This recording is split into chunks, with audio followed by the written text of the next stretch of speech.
now more than ever, people need to go within and plug into that cellular memory, plug into divine source, detach as much as possible from the matrix. Hello again, everybody. This is James Bartley, and you're listening to the Cosmic Switchboard Show. Today, my very special guest is Steve Mera. Steve first became interested in the subject of UFOs and the paranormal at an early age, and after leaving secondary school, he studied at North Trafford College and GEC Electrical for 5 years and obtained a degree in electrical engineering. During this time, Steve began conducting research which led to numerous investigations which he carried out until opening Cheshire UFO Group. In 1989, Stephen worked in Essex for NATO as a telecommunications officer, after which Steve took over the running of Manchester Aerial Phenomena Investigation, formerly run by David Rees. Steve also joined Bufora, the British UFO Research Association. And I've got all of Steve's bio information, all the relevant links. Steve's bio is quite extensive, as my listeners will soon see if they're not already familiar with Steve's work. So without any further ado, Steve Mera, welcome to the Cosmic Switchboard Show. Oh, thank you, James, and thanks for having me on. Well, the work that you and Don Phillips are doing is what a lot of people want to know about. And I can think of no better way to start the show off than for you to discuss the work you're doing, because it's compelling on so many fronts, Steve. It's Project Doorway, whatever the term that you and Donald have for it, but that term itself speaks volumes about the work you're doing. So please, if you can elaborate. Absolutely. Well, it's it's an interesting story how I came to be working with Don Phillips. I've been involved in parapsychological work for quite some time. I started in ufology, don't get me wrong, but after doing 15 years in ufology, I kind of exhausted everything I probably could in the UK anyway. I mean, my mentors taught me that UFOs represent a nuts and bolts phenomena. It was a craft which was probably traveling the distances of space and so on and so forth. But as time's gone on, we've quickly realized that it's so much more than just that. And but back in the early days, this is what I was taught, and I exhausted everything I probably could in the subject. So I became interested in the paranormal fringes of ufology, because there are paranormal kind of these undertones that do take place throughout that phenomena, and certain connections. So I became interested in the paranormal. I studied parapsychology for quite a number of years. Went to university, and of course, anybody who knows they want to get involved in parapsychological research will quickly realize that they've got to have some kind of foothold on psychology and what our brains actually do, and how humans perceive and interact sometimes with things that they cannot understand. So I went to university and got a psychology degree in behavioral sciences, and I took it from there. And I was involved with a number of parapsychological departments, and I've lectured alongside some of the world leading parapsychologists throughout the world. And I was never really convinced, to be honest with you. I was always very skeptical. Don't get me wrong. I mean, yes, I have witnessed things I cannot explain, but at the same time, I was always very skeptical about people's claims without evidence. And I received a phone call one day from a gentleman called Don Phillips. Now, I had heard of Don Phillips. He was all over the internet, on YouTube mostly, kind of self-proclaiming that he had certain abilities and he had evidence. And I looked at some of those videos, and he was studying sections of instrumental transcommunication, or better known as other areas of EVP, electronic voice phenomena. And I have to say, some of them were a bit too unbelievable to believe, to be honest. But I got a phone call just out the blue one day, and he asked me if I would get in, if I wanted to go down to Leicester in the UK to meet up with him and basically to see what he could do. At that point, I actually turned him down. I said, well, Don, it's It's not really, I don't, though I am interested, but I don't really get involved in that way. I kind of look at the evidence on the outside, and, I don't get too involved with people and their claims, because sometimes you're dealing with people with very strong belief systems, and at the end of the day, you don't want to upset people if you consider there is a rational explanation. So I was very guarded. And at first I turned him down, but Don was persistent. Don contacted me, and I said, look, okay, Don, let's put it this way. If I come down and I find anything hokey, anything, that I consider is a bit fraudulent, then it won't be to your advantage, because, at the end of the day, I always say it as it is. I let people know. I mean, I've got a big following over the internet, is it really something you want to do? And he said, absolutely. That's exactly what I want. And that comment he made intrigued me. So, of course, I travelled to Leicester, and I met with Don Phillips. Now, taking in consideration at this time, I've been involved in parapsychological and paranormal circles for probably around about 15 years. And I thought I'd pretty much seen it all. People, yes, there are some people that seem to have some abilities. But rarely are they in control. They seem to be randomized events. This is why sometimes when we take them into the scientific lab, the laboratory, that we don't seem to see these functions take place. And the reasons being is that this doesn't tend to be something that can just be called upon at a snap of a finger. It seems like, yes, some people do have abilities, but they're kind of random. They come and go when they please. And this sort of lends hand to the theory that I've had people come to me and say, this person is an amazing medium. She told me this, she told me that, and she was absolutely bang on. And then other people come and say, well, I saw that person and they're absolutely useless, which kind of led me to believe, well, maybe that, yes, people do have those abilities, but what happens under the demand of, you paid somebody for a service, and you go and see them and they tell you this and they tell you that. But what if it's not switched on that day? They have this, I guess, role to play that they had to produce something for that person. Just as, I guess, if media are involved and it's a television show, you've got to be able to switch it on there and then. I don't think it's ever worked like that, to be honest, except until I met Don Phillips. I mean, Don Phillips is... he took me back. I have to say, I was quite surprised with his abilities as a catalyst. I can only refer to him as a catalyst. Don doesn't like to be called a medium, of course, because he do get a bit of a bad rap. But he is definitely what we might refer to in the professional terms as a catalyst. He does have the ability of claircognizance, which consists of clairaudience and clairvoyance and clairsentient, and he has all these abilities, and they tend to be switched on exactly when he wants them to be. It's like it never really leaves him.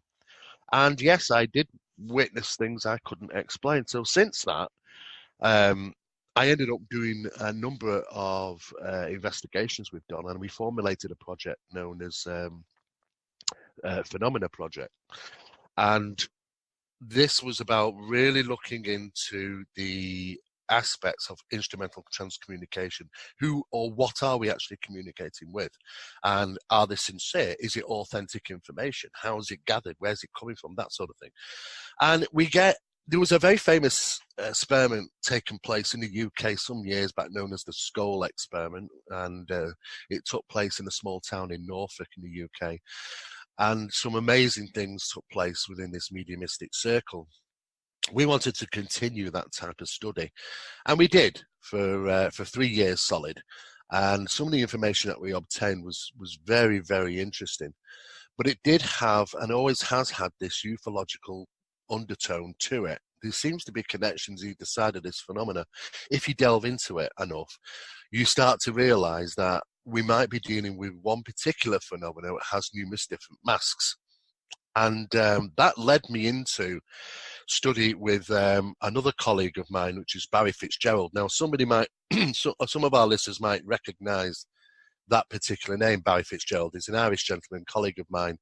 And we've been working on another project known as Project Doorway for the last 5 years, which has kind of gone from Phenomena Project to Project Doorway, because Phenomena Project was more the paranormal side and Project Doorway more the ufological side.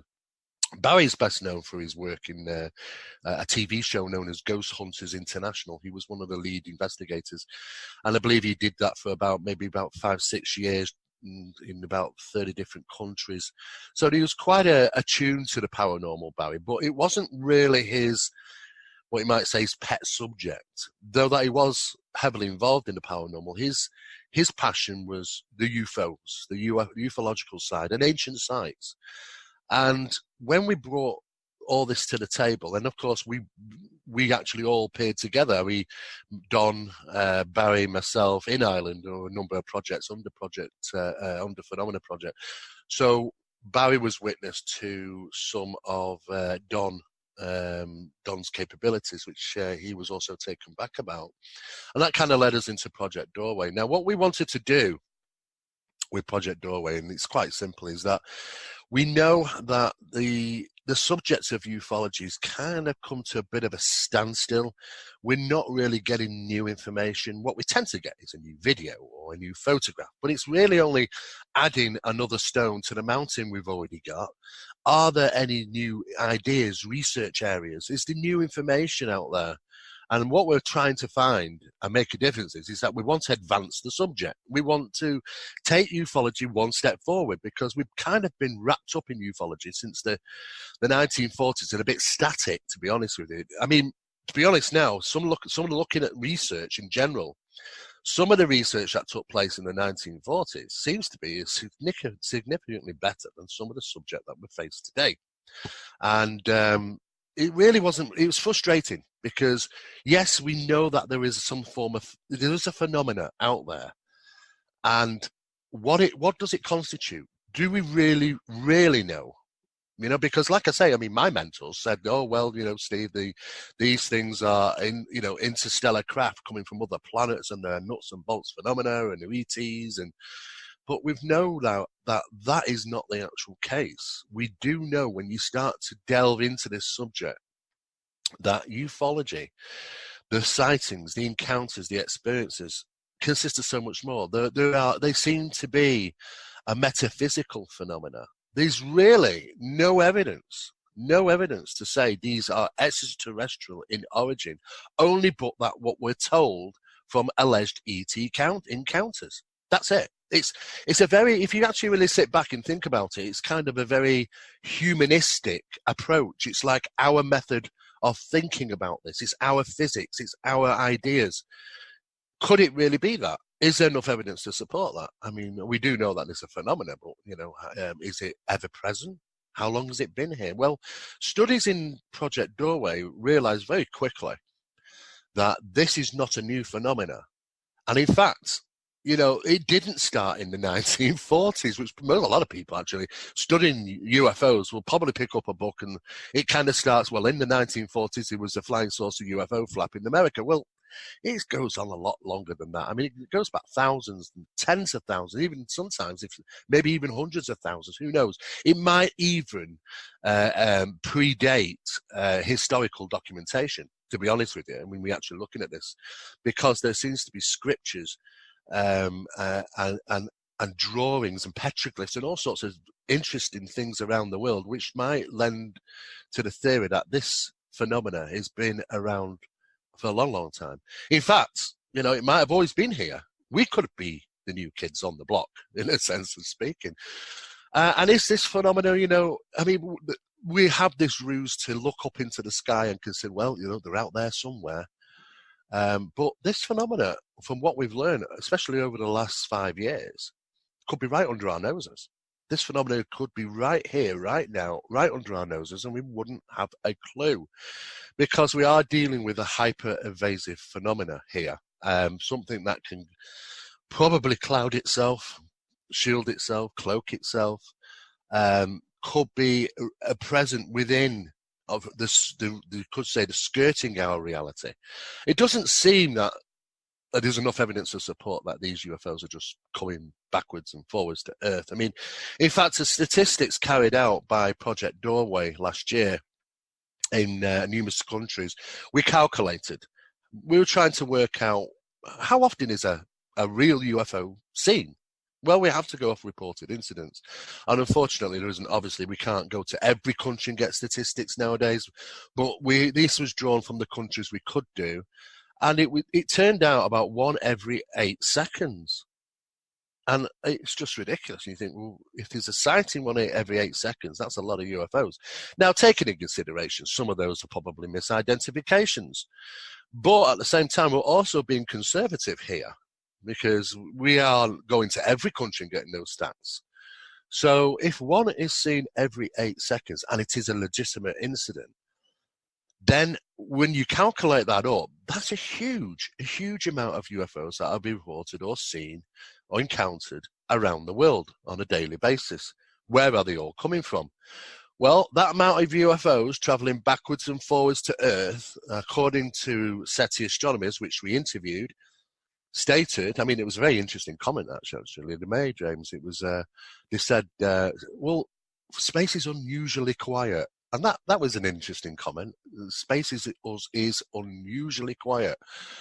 And when we talked about, I mean, of course, the SETI guys don't really want to, this is a search for extraterrestrial intelligence, of course, and they're interested in signals. They're not really so much interested in UFOs, to be honest with you, which is strange, actually, because you think they would be. But no, they're very grounded, scientific guys, don't want to get into ufology much. But they did state, for the record, if that amount of UFOs were being seen around the planet and traveling to Earth, then there'd be a super highway of traffic out there traversing to Earth backwards and forwards.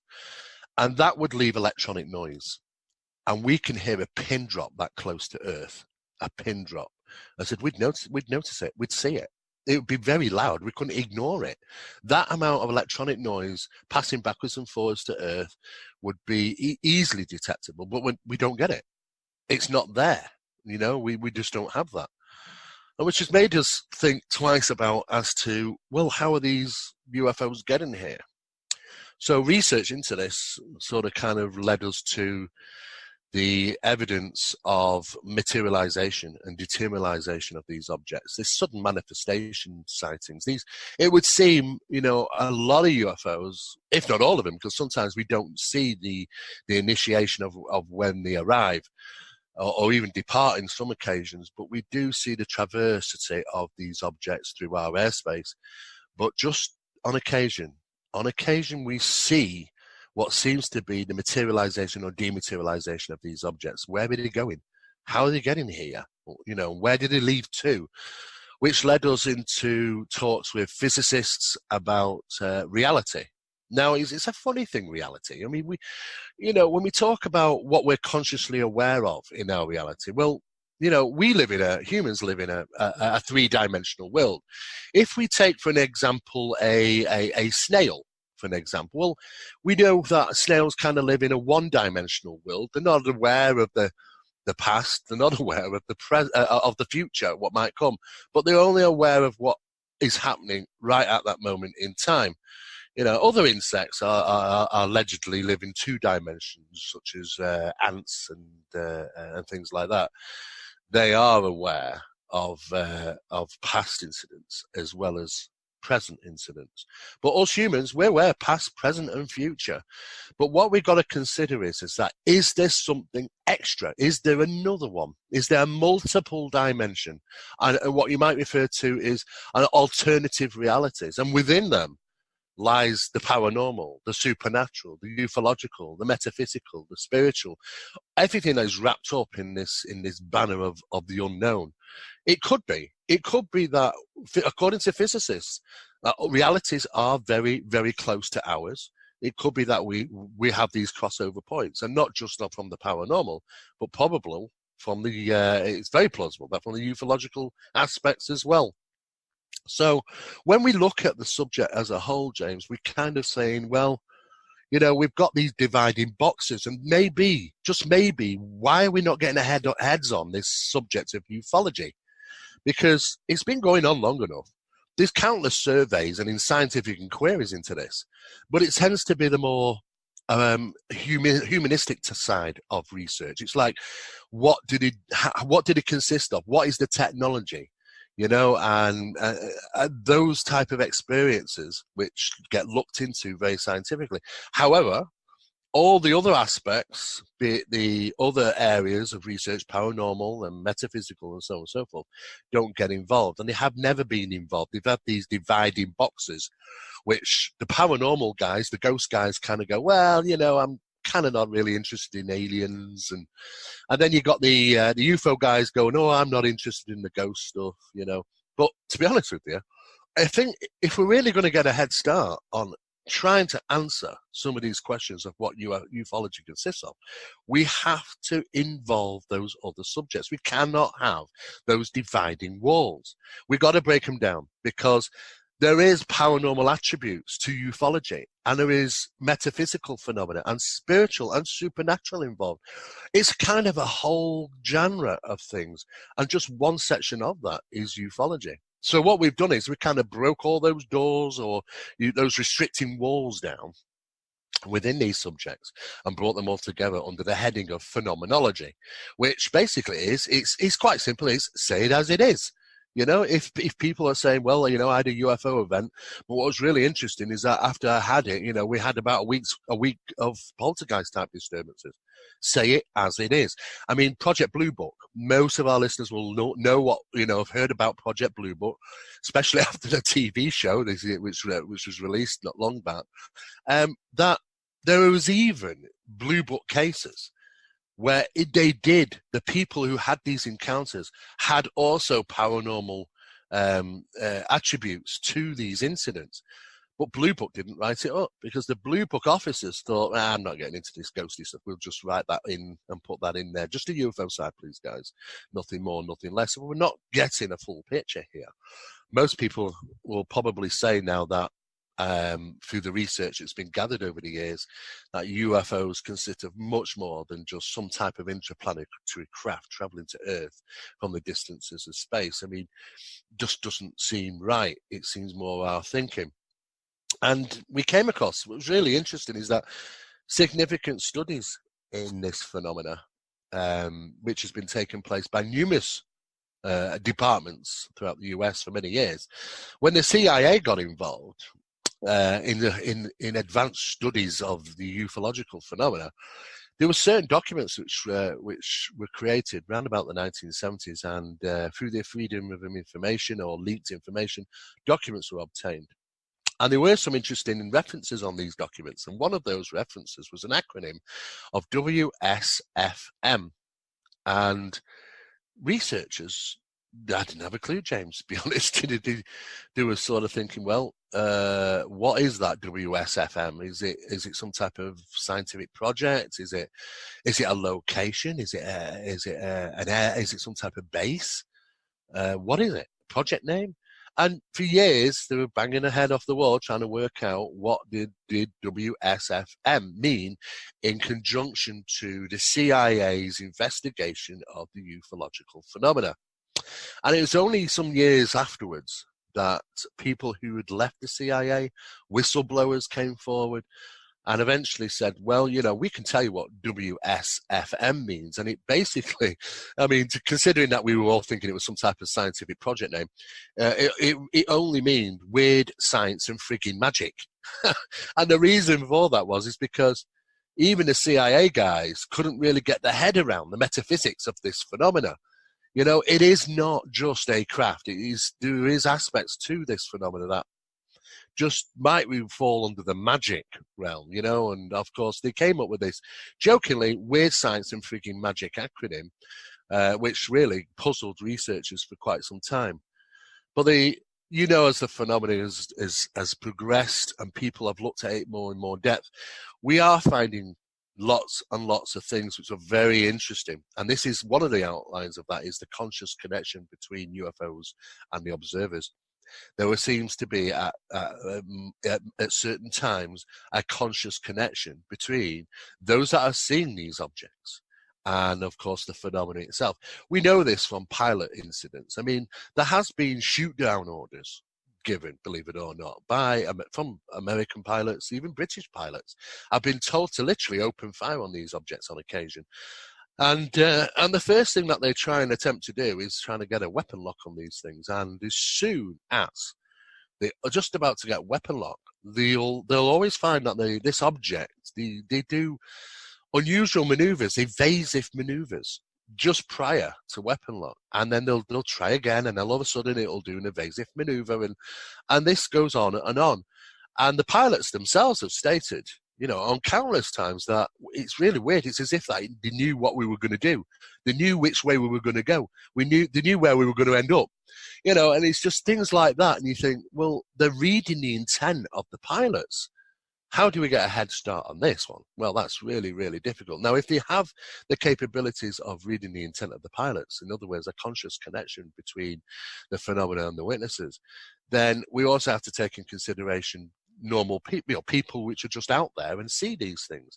There is loads of people that come forward and say, do you know what? I didn't see a damn thing until I put my camera away. And that's really frustrating, as you can, as an investigator. But sometimes that happens. You might be set up with all your equipment, and it's a lovely starlit night. You're in an area where these things have been reported. Nothing happens, and then you decide to, put your cameras in your trunk, and as soon as you shut that door, then things might be seen. That does happen. It gets reported all the time. It's happened to ourselves during investigations. How is that? Why is that? Well, I think in some cases, because there's a conscious connection between the phenomena and the witnesses, that sometimes they just don't want videoing or don't want being photographed. Other times, I don't think they really care. Other times, they're probably not aware. But certainly some of the times, they are. And they demonstrate this many times. People have reported that many, many times. But of course, what we are dealing with the hyper-invasive phenomena. It sometimes has the capabilities of cloaking itself in the infrared realm. We know this by dual camera systems. Now, one side of the camera films normal, the other side of the camera films infrared with an infrared filter. And sometimes you will see that, yes, you cannot see this with the naked eye, but it's there nonetheless in the infrared. And it would mean then that these intelligences, whatever they represent, know the limitations of human eyesight, and they know that it's not so easy for us to see in that realm of infrared, which of course they're going to utilize to be hyper-evasive. They've pretended to be satellites. They've crossed the sky at the same speed and the same pace as satellites, sometimes clearly being identified as satellites until they suddenly stop or take a turn. They've also been in certain places in the sky, which you would think, from our perspective, that it's a star. It's part of a constellation, when in fact it isn't. We've seen objects tracking from the north over the UK and suddenly stop within a constellation, lost amongst the stars. It's up there. It's sat there. But you just can't tell, you'd have to be some real expert to be able to identify every star in the night sky and go, hang on a second, that one's a little bit unusual. What's that one doing there? That happens. People have been thinking and looking at stars until they start to move. And I've seen these objects come tracking in and suddenly stop within a constellation and lost. Literally lost. You can't take your eyes off these things, or they're lost amongst the stars in some cases. And yes, and they can stay there for hours on length. We've got videos of these things tracking in, suddenly stopping, and literally just sat there for 3 hours. I don't know what they're doing, but nonetheless, though, anybody who was passing by would never have known that. We would never have looked up and consider that star is something unusual. It's very, very difficult, as you can well imagine. So we're dealing with that type of phenomena where it's like I say, it's hyper-invasive. It's very clever. They know how we observe the skies. They know how to hide themselves. But they do have a number of other traits, and some of those traits are kind of giving off an infrared cloak, but also an infrasound frequency. Now, Steven Spielberg, actually, from his Close Encounters movie, actually, he used about 80 odd different cases, some of which were from Blue Book, to kind of show throughout the film and get a real good understanding of what the film. He really wanted to represent the UFO side of the story within this film, Close Encounters of the Third Kind. He really wanted to use real incidents, and he brought them through into the film because he had many reports that he was going through, and thought, yes, I want to include this, and this. Now, I often ask to people, do you remember the Poltergeist scene in Close Encounters? And they go, what? I don't remember that. Well, yeah, I mean, when these objects were coming down, and obviously in an attempt to abduct the little boy from his house, all hell broke loose. Most of our listeners will probably remember that, that the kitchen exploded into life, taps turned on, fridges jumped around, hoovers turned on, things moved around on their own. Well, that was a real incident. That was a family. I believe it was a farm, actually, and they were having these ufological experiences, but they were having all this poltergeist stuff take place. And Stephen had obviously, and his researchers had found that information and thought, if this truly represents something part of the phenomena, then I want to include it in the movie. And he did. He purposely put that in. But he also purposely put in the evidence in support of these objects occasionally giving off an infrasonic frequency. Suddenly, people have reported this countless times when suddenly the environment literally just stops. The sound, the insects, the birds, this is void of any sound whatsoever. And then, bang, you have this UFO experience. We had this scene in the movie when a UFO suddenly came over a particular vehicle, and we remember that famous scene when light shone down. But just prior to that incident happened, all the insects stopped. Again, Spielberg put that into the movie, because what's basically happening there is that an infrasonic frequency is literally eminent, and when it happens, the local insects of that area, usually crickets and things like that, even birds in some cases, just fall quiet, because the sound of an infrasonic frequency is like a warning to them. It's like a predatory warning. So they fall completely silent very quickly. And then these incidents happen. So it's kind of evidence that there is an infrasonic frequency sometimes emitted from some of these objects. And it kind of ties into some of these events. So we now know that, obviously they can manipulate light, they can manipulate sound, and of course some of these seem to have the capabilities of a conscious connection. There are people which have kind of had one foot in the other realm. There was actually I can name two women, well known, which Dorothy Izat from 1974, American housewife, and of course Stella Lansing from 1961. Now, what was interesting about these two women were that they were both using 8mm cinefilm cameras. And suddenly they jump up, from their sitting room and say, "Do you know, I've just got to go outside. I've got this feeling I've just got to film." And lo and behold, they capture UFOs, strange beings, and nothing was visible with the naked eye, but the cameras recorded it. And not just that, recorded seemingly apparitions and faces of people and places, and it was just very, very weird. And it can only be assumed that maybe they had some connection to another reality. They were somehow peering into this phenomena. And of course, it was represented throughout the paranormal and ufological. Now, scientists got hold of all this material, and they just could not conclude how on earth they were managing to do this. But they had obviously some type of connection with the phenomena. And of course, sometimes people are toyed with. I've been involved now for 37 years overall in this subject, and it's took me from general witnesses around the UK reporting things to visiting some of the biggest locations in the world, and going through research and documents, and some of that can be quite tedious, and some of it shows clearly demonstrates that the phenomena it certainly has the upper hand, such as the Skinwalker Ranch incident. Now, though those incidents have been going on in a ranch in the US for quite some time, it is now operable again that there are new people in there. It's under new management, and research is taking place again in that location. But I've been told, that once again the phenomena runs rings around the researchers there, and they're just not getting what they want. Now, within the subject of ufology, there seems to be an outer circle of ufology.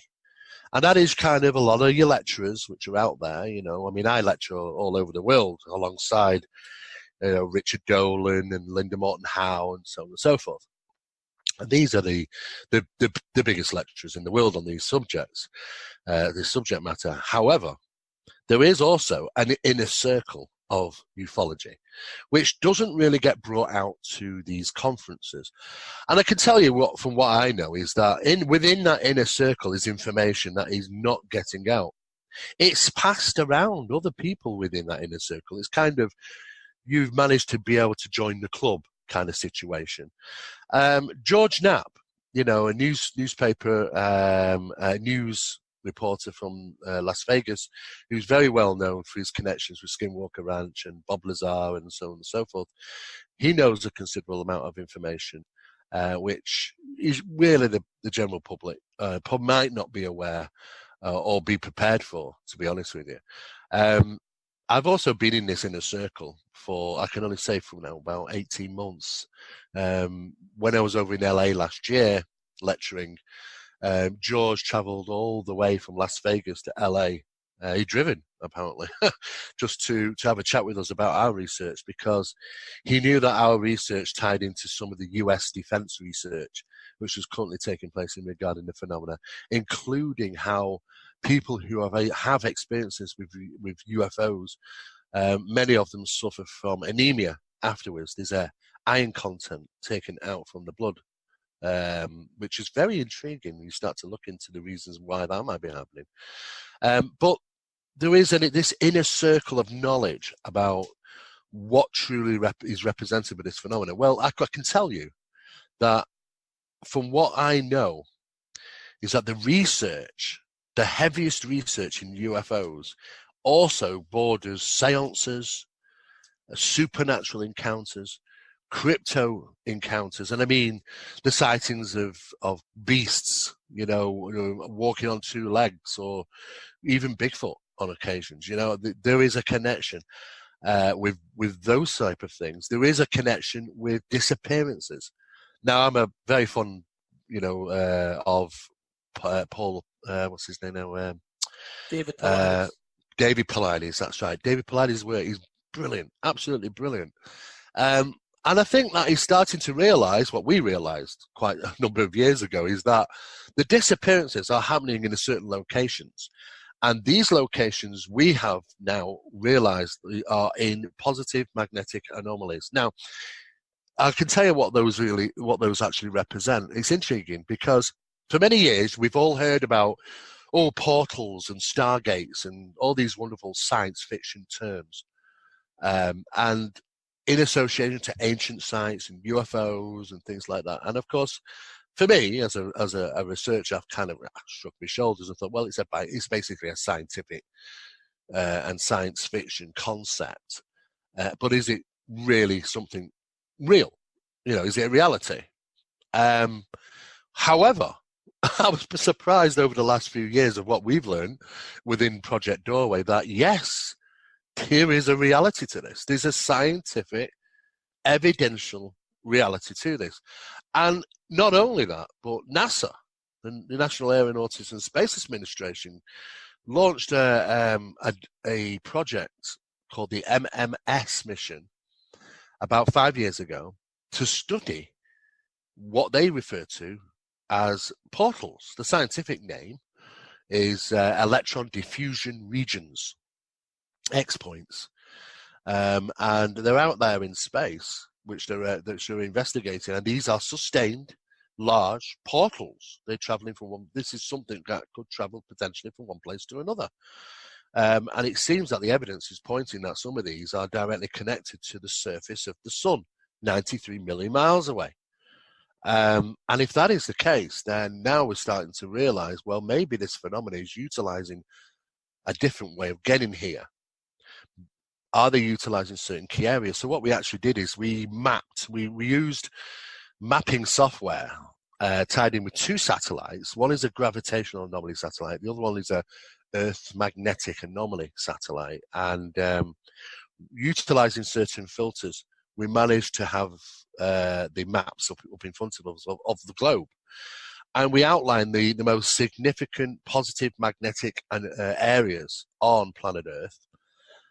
And surprisingly, it was a huge, huge correlation between significant UFO encounters and these locations.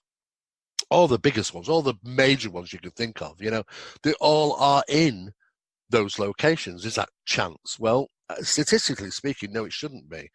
But then when we start to look at the disappearances, and I mean, these aren't just normal disappearances. These are strange, profound disappearances that we just no explanation for. I mean, your colleague might be 10 foot behind you and chatting, and you turn around for a second, you turn back and bang, he's gone.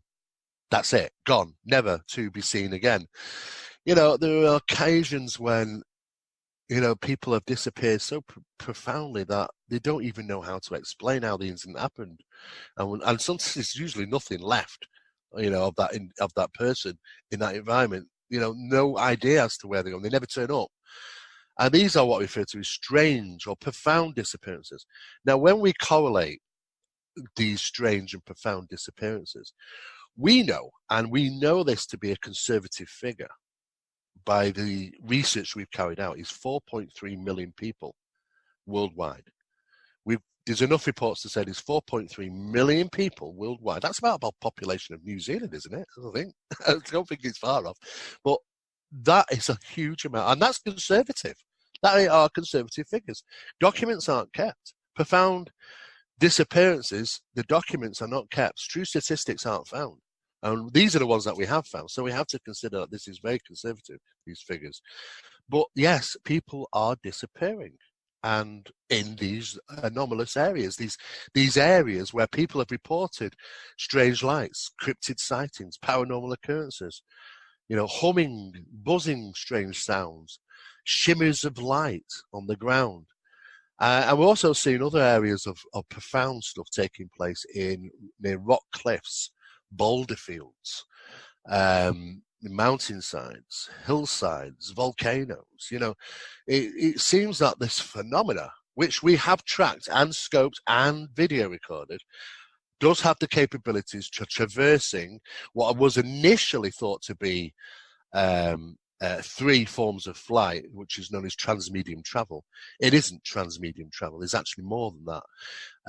I think it was ATIP, which was this Pentagon program to look into the aviation threat of UFOs, listed these 5 objectives, one of which was transmedium travel. Transmedium travel would be that these UFOs have the capability of traveling A, in space, B, in the skies, and C, under the water. Hence 3 being transmedium travel. But there is evidence now to support that these things, whatever they represent, are metaphysical, and they have no problem at traversing into the land. We've filmed objects going in and coming out, and we don't know how they're doing it. They're clearly some type of bright, intelligent maneuvering object that goes into the woods and doesn't come out. It goes into the forests. It goes into the ground. It's seen coming out of hillsides, boulder fields, rock cliffs. How are they doing that? Well, it is assumed that this metaphysical phenomena has this space and time bubble around it. Therefore, it doesn't have the effects of what's around it affect it. The inertias and things like that. So the capability of this, being entering into the sea or maybe even entering into the ground on some occasions might be theoretically possible. We are dealing with theoretical science, of course, because we just don't know enough. But we have enough evidence to say, yes, this phenomena can do that. And we do not begin to understand how they actually are doing that. And we're back to that terminology, that weird frigging magic. We don't know. And I don't think for one second that the governments of the world know. I don't think we have all the answers. And I think for a long, long time we've been struggling to get that. We've got some. I believe we have some answers, James, and some of that maybe technology may be introduced into other areas of military applications and so on. But do we have a good understanding of how they may be traversing? Are they really extraterrestrials? I mean, if we go back to John Keel, now some of our listeners might remember the name John Keel. He was a prolific researcher. He wrote a number of books, and he was probably best known for investigating the Mothman prophecies at Point Pleasant in the US, which of course appeared as a movie with Richard. What was his name now? Richard I can't remember his name, but it was a good film, and it was really quite close to the point as well. But John wrote a book some years ago in the 70s called The Eighth Tower, and after doing years and years of research in the paranormal and the ufological, he concluded that we were dealing with not extraterrestrials, we were dealing with ultra-terrestrials. This is what his terminology was. Now, to you and me, ultra-terrestrials, the terminology today would be interdimensionals, beings from other realities, not necessarily from that planet and this planet and so on and so forth, though that we are allegedly told this. But then we have to consider how authentic is the information that will be delivered by these so-called entities. We have all these thousands of incidents that have allegedly taken place where there's been contact with these different varied beings, taken into 20,000 varied beings all around the planet have been described, over 300 different locations in outer space, 30 varied of greys themselves. I mean, does this phenomenon really, or is it really that varied? Does it have just one mask? And we're seeing all these variations of it. Is there multiple ways to perceive this phenomenon? We don't know. We certainly, our minds and our perceptions should certainly be tapped into. We know that phenomena seems to have the capabilities to manipulate us in that manner. But we've delivered this one thing over and over again, and it's the conservation of Earth, the conservation of the planet. Look after the planet. It's we gotta look after it. And I get it. If that is the case, and that is what's being said, I do get it. I say, okay, we can see that, how terrible we are on this planet. We're like a virus pulling things apart and damaging the Earth. We do it. We just can't. Some people just cannot help themselves. But at the end of the day, is that concern for humanity? Or is it just that they are concerned about the planet? Do they need the planet? Do they use the planet? Is the planet have key locations where they can traverse backwards and forward? Is it that the concern for them? Or is it really us? Do they care about us? Well, if we say these entities have been around for as long as we can imagine, have they demonstrated that they care for us? I mean, they've led us war against each other for thousands upon thousands of years. The most ridiculous amount of people have been killed during such events, and it's without intervention. I really don't think that it's really about us guys. I think it's probably about the Earth, and if that is the question, then what is it? What is it is that they're concerned about? We may going to be making environmental changes on the Earth. It's going to affect them in some way. Maybe, possible. But it seems that it's like this rule book. It's like, hey guys, if you have a UFO, if you have your UFO come down and you experience a human, this is the line to tell them. This is the thing to say. And it would seem that this is delivered over and over again, and not just by one type of entities. Most of them have the same type of thing to say. And I'm very suspicious, to be honest with you. It's like a soundbite that they just throw out to people. It is. Right? It is, yeah. You hear and see the same thing over again. And this isn't just transversion over years. This is years and years of this information. And I don't think it's about us. I don't think that, these entities, whatever they represent, really care about us, but I think probably about the Earth. But what is interesting is that from the early days, and the earliest days of seances and mediumistic circles, even if we go back to the famous occultist Aleister Crowley, in 1908, he started practicing a certain type of medium channeling, and contacted an entity which appeared apparently in front of him. This is in his bio, in his documents, in his research, his books, his biography. And for the very first time, this entity literally kicked his butt. I mean, he was not in control. It scared him. And he had never felt and experienced this before. And he described this entity as a small, well, it looked like a grey, to be honest with you, large head, pale complexion, and it described itself as an interdimensional being from another reality. And I think his name was Lamb, I believe, from the biography that he wrote. He said that he was named Lamb. And this isn't the first time this has happened. This happened during the Skull experiments in the UK as well, when mediumistic circles were invaded. Okay, yes, they're getting constant communications from something. We don't know what it wants. We don't know what they are. Are they spirits? Well, the problem is that when we're involved in doing mediumistic circles, James, is that, and we know this from practices ourselves within Phenomena Project, that sometimes they deliver the answers before the questions are given. And if that is the case, then they know what we're thinking.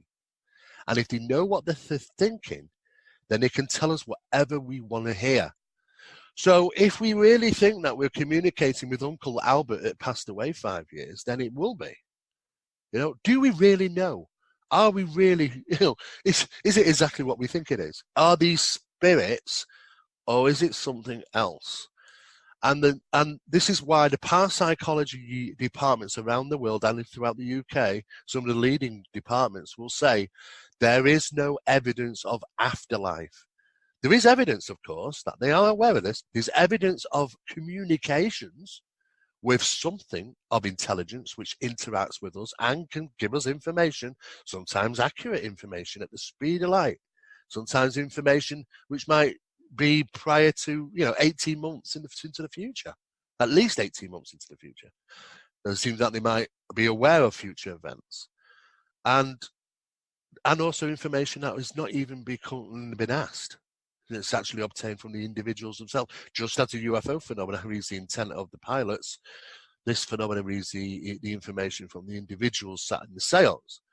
So, can we honestly say we are being given an authentic information during seances and mediumistic circles? We don't know. We will never know. There's no way of absolutely 100% saying this is not trickery, this is not something to pretending, or is it manifested by ourselves through the actions? The entity comes along and just makes it what it is from our information. We don't know. We don't even start to begin to understand the physics and where these communications are even coming from. But we get told all sorts of things from entities, from other planets, hence the Vril Society, which were doing exactly the same thing just prior to the Second World War, and information in regards anti-gravity research was taking place and obtained and passed to certain officials which were going off and trying to manufacture these things. This is with the, of course, the scientific German anti-gravity research development teams. Then where is that information coming from? How are we getting it? And is there a ploy to change things? I mean, this phenomenon has interacted with us many times over the years and seemingly changed history. I mean, Alexander the Great, besieging a city. And this is very well documented, He's, trying to besiege a city, 50-foot walls, couldn't get in. And all of a sudden, this particular day, these flaming shields turn up, were scaring his war elephants. He had to postpone a battle one day because of these things. They turned up the second day and fired a beam of light down at these walls, and the walls crumbled, allowing Alexander the Great to raid this besieged city. It's very well documented piece of information. That what the hell was that? What does that mean? No different than Columbus off the when trying to discover America, strange lights on the surface of the water, which apparently led him to the discovery of America. I mean, there are thousands. These are just a few of them, but there are thousands and thousands of incidents which have a historical connotation to these things. In other words, have they manipulated, changed, altered history in some cases? Maybe. We have to say these have been ever present through as long as man's been around. So this is not a new phenomenon. But they have many, many masks, and we do know that from Ireland, from the Fae, the fairies. I mean, they were never fairies. That's more of a Disney character, really, to be honest with you, Tinkerbell. But you talk to the Irish and you go back in history, the Fae, the she, they were fearful characters, and could be seen in numerous different formats, small white beings, dwarven counters, gentry-type beings as well, all sorts of different things. There was perceived to be numerous different things, but were associated to UFOs or flying trains, as described in the Dublin records of UFO encounters dating back to the early 1800s. That these were considered to be flying trains which would come down from the sky, control landings into lakes, steam would fly up, and of course disappear underwater, never to be found. Exactly the same thing as the ghost rockets of the 1940s over Sweden. Did exactly the same thing. These cylindrical objects controlled landing into lakes and disappeared. And in fact, the army and the military were called out on several times to try and find them, to dredge the lakes and rivers. Nothing ever was ever found there. But these spates of incidents don't seem to change. The phenomenon doesn't seem to change its presence much throughout the years. It seems to be the same representation. It's not like it's not like a new vehicle, is it? A new version comes out, and you can see the significant differences over the last 30 years in vehicles. But we have this same phenomena always ever present in the same manner. It is quite profound, and I don't think we have all the answers. But what seems to be, like what John Keel said, these ultra-dimensionals or interdimensionals, is the same thing that Jacques Vallée also said. Now, Dr. Jacques Vallée is a prolific researcher. He's been involved many, many years. He also did work with Alan J. Hynek, and he was on a number of scientific inquiry teams about the subjects of UFOs. He said many years ago, this phenomena represents itself within the paranormal and the metaphysical, the profound. And of course, might actually not ever have been extraterrestrial in origin, but perceived to have been. If they are ETs, then, I don't think they're traveling the distances of space in a linear fashion, probably jumping from one place to the other. Maybe even utilizing our stars.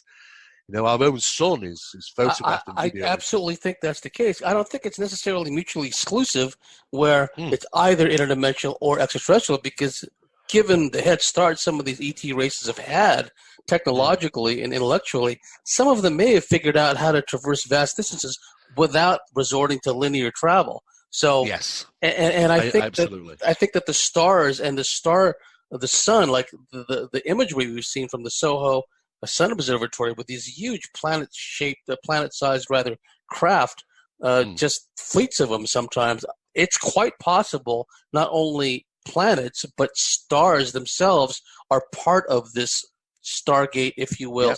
Yep.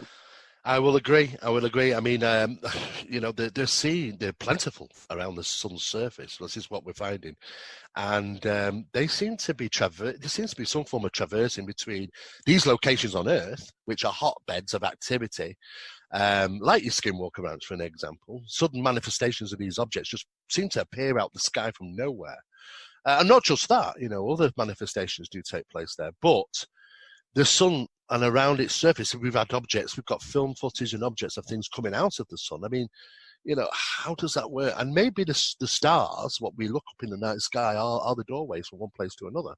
And maybe that the traversing of these locations is simply from jumping from star to star. There may be these, as NASA would put it, these electron diffusion regions all over the universe. And that is simply just passing through one doorway to another. And that's what makes us consider then, okay, so if we are dealing with extraterrestrials, it's no linear travel. It's kind of our thinking that, But then we are dealing with a metaphysical phenomenon. It seems to jump in and out of our realities, so. Absolutely. And that's confounded so many of these nuts and bolts researchers over the years, Steve. And I almost look at it, this kind of Stargate system, if you will, this portal system, as almost like you can draw a parallel, an analogy with, the neural pathways of neurology of the brain. They're just these ganglions and these synapses that go every which way. And some of these beings and some of these cryptids have figured out where the permeable points are between our reality and the next. Well, we're just getting started. I just sat here the whole time. Well, the last piece I can only give you on this section here, which confirms there's a connection between what you might refer to as the paranormal and ufological. 3 years ago on a Poltergeist case, we had an apportation of a mug that appeared from absolutely nowhere. It was one of the person that owned them. She owned a set of 4, luckily for us. So we managed to analyze the apported mug against the normal mug. They were not the same. They feel the same. They weigh the same. They look the same. It wasn't the same. Under the microscope, it's completely different, and a diathermic reaction's been applied. Now, we referenced this name before, diathermic reaction. Diathermic reaction, where have we seen this before? And it was actually dug out, eventually we found it was dug out of the papers of some research that was carried out 5 years prior to that in a UFO manifestation close to the ground that affected the plants. This is known as biological trauma on plants. The referencing was there. Exactly the same diathermic reactions were found in the plants. So we figured out that the sudden manifestation of a mug, be it a poltergeist case, and the sudden manifestation of a UFO close to ground somehow are utilizing the same physics, but we don't know what. It's these unknown physics, we should say. We're going to have to rewrite the book. We literally have to empty the glass of knowledge we have, what we have, and fill it up with all this new type of science, really, to be honest with you, to get a head start on this phenomena. But we're seeing that these connections between the paranormal and ufological are very much present and always have been. But then really the problem is that we've just divided subjects over the years. So what we're trying to do is just gain a better advancement in regarding the subject matter and trying to get some answers and new research out there, because I think really we're not going to get an understanding of what these concepts really, what all this phenomenon represents until we start looking at it as a whole. I think we have to do that. It's far too much time has just been spent on a video and a photograph and not really gaining us any advancement of study within the program. We see it at both ends of the spectrum, Steve, where on the one hand, the nuts and bolts types are spinning their wheels. Oh, look, we have another landing trace sample. We have another video, right? It doesn't advance the research one iota. And on the other hand, what you talked about earlier, the at times lack of discernment, especially exhibited by the New Agers, where all this channeled information comes in from this star system and this ET group and that. I know. I see it all the time, James. I mean, I lecture all around the world, and I have to lecture alongside people which, well, I mean, for me being a science guy, I don't see any form of evidence. I have to, just as the people are visiting these conferences have to rely on just the sole belief that this individual is telling the truth. Well, to them, they probably might even be telling the truth to that individual. I have to look at the evidence at the end of the day. And of course, there is evidence out there. You got to go and obtain it in some way, some means of trying to advance it. But I see that all the time. I'm not saying that, conscious connection. Yeah, I'm aware of conscious connection, absolutely, with this phenomenon. I've witnessed it myself firsthand. But at the same time, is the information credible? Or are we just given what we want to hear? Yes, and when we delve into this, and you just share whatever you feel comfortable with in the second segment, Steve, because I know ongoing project, ongoing research, you have to hold certain cards close to the vest. I totally understand that because we have to maintain the integrity of the project. But that's a key point you just made there. Anyhow, we reached the end of a fascinating segment. Don't even really want to end it, but we have to. Steve, for the benefit of our listeners, how do they get a hold of you, and what are your websites? Yeah, absolutely. I mean, we release a magazine free every month, end of every month, known as Phenomena Magazine, which is available at phenomenamagazine.co.uk. It's in 12 languages now in 4 countries, so that's just information we want to send out for free every month to let people know what's going on. We also have Zohar Entertainment Group, and that's zoharstargate.com. Now, we have a number of YouTube channels which are listed under Zohar, which cover all this type of subjects, and you'll find a lot of our research is being given out over YouTube to allow people to see what we're doing. And try and progress the study of some of this phenomena as well, so they can contact me through that. And of course, there's a MAPIT website, Manchester Aerial Phenomena Investigation Team, and that's at www.mapit.kk5, which was 2005.org. And there's references to investigations. We've been involved in lots of different things over the years, but most of the time people just tend to Google me, Steve Mera, because I've been involved in so many different things over the years. There's lots of different aspects of research that I've been involved in that people particularly like. That's usually probably the best way. And the last but least is I've been involved with as official spokesman for a number of TV shows and movies and things. The latest one, which is I'm working with a gentleman, great guy called Alan Stillman, and of course Jacques Vallée on a new documentary which is due out very soon, very shortly in October, and it's called Witness to Another World. And again, it shows that not only a paranormal, but a ufological encounter as well. And that's a fascinating case. Well, we've reached the end of a fascinating first segment with our guest, Steve Mera. You've been listening to the Cosmic Switchboard Show. If you like what we do, if you believe in what we do, please go to thecosmicswitchboard.com, sign up and become a member, and we'll see you at the top of the next segment.